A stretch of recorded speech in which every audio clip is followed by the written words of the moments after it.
Mountain News, first at 4, continues. One Pike County Fire Department is mourning the loss of its assistant chief. 47-year-old Brian Belcher died in a crash yesterday, leaving behind a family, community, and a department full of people who say he was more than just a firefighter. The Marrowbone trucker had around 3 decades of service, always looking for ways to serve his area. Anybody that knowed him, and anybody can tell you that Brian was the type of person that was always eager to help and do what he needed to do. The department is preparing to say goodbye this weekend, holding his funeral services at the Marrowbone Fire Department. Perry County is stepping in to help Knott County continue to provide ambulance services because their current service ends June 17th. Starting on June 16th at noon, the Perry County ambulatory services will extend to Knott County. The arrangement will be for the next year as Knott County figures out a long-term plan. Perry County Judge Executive Scott Alexander says neighboring counties have to work together. Yes, and seeing that sometimes rather than one county taking on something, sometimes we got to partner up and have more of a regional approach. And this may be the beginning of how we address some of the issues that we have, is that we partner and take a regional approach to provide great services for our citizens. The Perry County crew will be using the Knott County facilities when the services begin. Kentucky lawmakers discussed a proposed bill that could lead to murder charges in drug overdose deaths. An interim committee heard testimony from police officers about that today. WYMT's Phil Pendleton reports on the proposal that some say will hold people accountable when drug use has tragic consequences. House Bill 388 was discussed during this past year's session, but even the sponsor says it was mainly just to get the conversation started. It's modeled after laws in at least 20 other states, including Arkansas. And police say they simply need more tools when dealing with overdose death investigations. We are in crisis mode in Madison County, specifically the city of Richmond. Richmond Police Chief Rodney Richardson told the Interim Judiciary Committee the city is averaging almost 1 overdose death a week. They had 85 in 2021. Police say they can charge those who supply the drugs with manslaughter, but he says victims' parents want something more serious. Manslaughter only carries a 5 to 10-year max penalty. He's in favor of a murder overdose law. But I can only imagine how the parents feel when we tell them that the individual that caused their baby's death can only be charged with manslaughter and not murder. They just can't comprehend why it's any different. There was some opposition shared today. A representative with the Department for Public Advocacy says the way that this bill is written, it could lead to murder charges against someone who unknowingly passes a marijuana joint that is laced with fentanyl. In Frankfort, Phil Pendleton, now back to you. Supporters say they are hopeful a new version of House Bill 388 will be discussed when lawmakers start the 2024 session. One store in Pike County reopened a few months ago but is doing slightly different business. Johnson's Antiques has now been open for nearly 2 months, and owner Christopher Epling says the small antique shop is doing wonderful. Epling added that the building was formerly a general store owned by his grandparents and great-grandparents, but he wanted to reopen the store to preserve pieces of his community's history, as well as to be a positive force in his hometown. Just a place for people to come in and commune a little bit in a positive way, to counteract all the negative stuff that we always see in the community, and we all know what the problems are. We all see it around us. We're all affected by it in some way. To counteract that, to put good out. Epling added the support he's received from his community and beyond was surreal and humbling. We'll have more from Johnson's Antiques tonight at 6.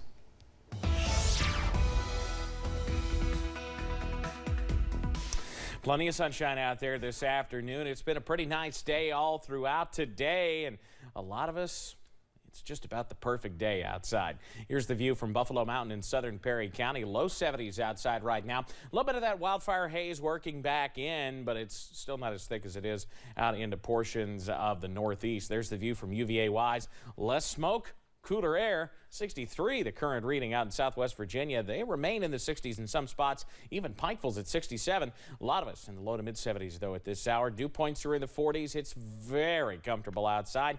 A clean sweep on Pinpoint Doppler as we head through the next 12 hours. We're headed down into the 40s, I think, as we head through the overnight. You see those mid-70s hanging on through the early evening hours, but once that sun goes down, we're quickly dropping from 7 to 9. We drop 8 degrees. So, yeah, we're headed into the low 50s, even upper 40s as we head through tonight. Steve, I'll have the very latest on when perhaps a few showers could try to return to the forecast before the weekend's out. All those details coming up in just a few minutes. Evan, thank you. Religious broadcaster and one-time presidential candidate Pat Robertson died at his home in Virginia Beach early this morning. Robertson used the power of television to advance the Christian conservative agenda in groundbreaking ways. CNN's Stephanie Elam has more. Lord God, fill me now with your spirit. Pat Robertson was a seminal figure of the religious right.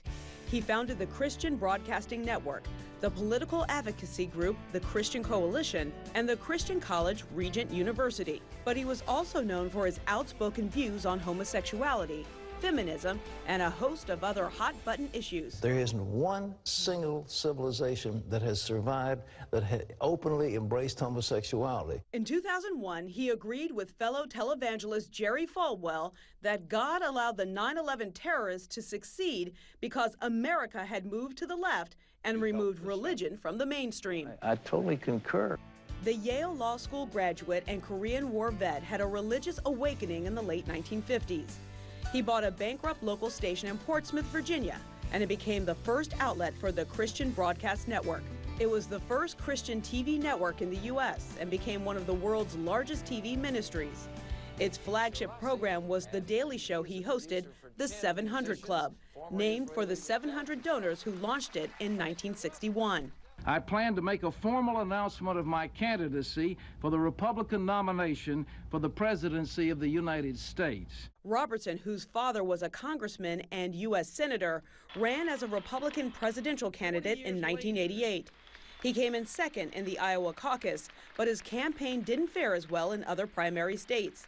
He dropped out of the race and returned to hosting the 700 Club, where he famously made bold predictions that didn't always come true. Romney will win the election. You believe that? I absolutely believe What makes you believe that? Because the Lord told me. Pat Robertson, a key founder of the conservative Christian movement, who never shied away from expressing his views, no matter how controversial they might be. Robertson was 93 years old. No word yet on Robertson's official cause of death. $1 million is the average home price in Los Angeles. So when one popped up selling for a quarter of that, many are bidding to buy it. But as Jasmine Veal reports, the unique location of this house fits right in with the old saying, you get what you pay for. Walking down Main Street on this sidewalk, you wouldn't even know that this was a home. But this home sits right on top of a bridge over the Alhambra Wash, and it's for sale, listed at just under $250,000. You're on the side of a bridge. This 462 square foot home built, yes, on a bridge, was the main attraction on Main Street in Alhambra Wednesday. Control house. This is it. Realtor Doug Lee says he's been surprised at the amount of potential buyers. We've got so many people coming by. We had people last night thinking about turning into a cigar lounge. We have lawyers wanting to turn into the office, artists coming from far away wanting to turn into their own creative space. The one-bedroom, one-bathroom home built in 1949 needs some remodeling. Full bath. Full bath, yeah, I would kind of get rid of the tile. No one has lived here in 20 years. Lee said it was being used for storage. It's one of only 10 properties in LA County listed under $250,000. This could be someone's dream house. There's a lot of people right now, they're just trapped.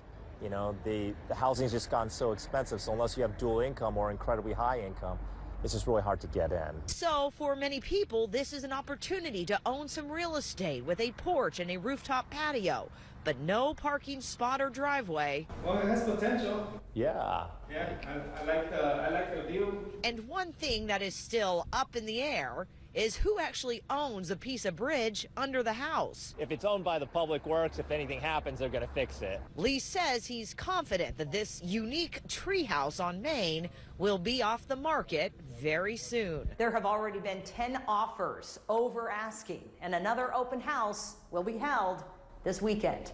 Here in Alhambra, Jasmine Beal, KCAL News.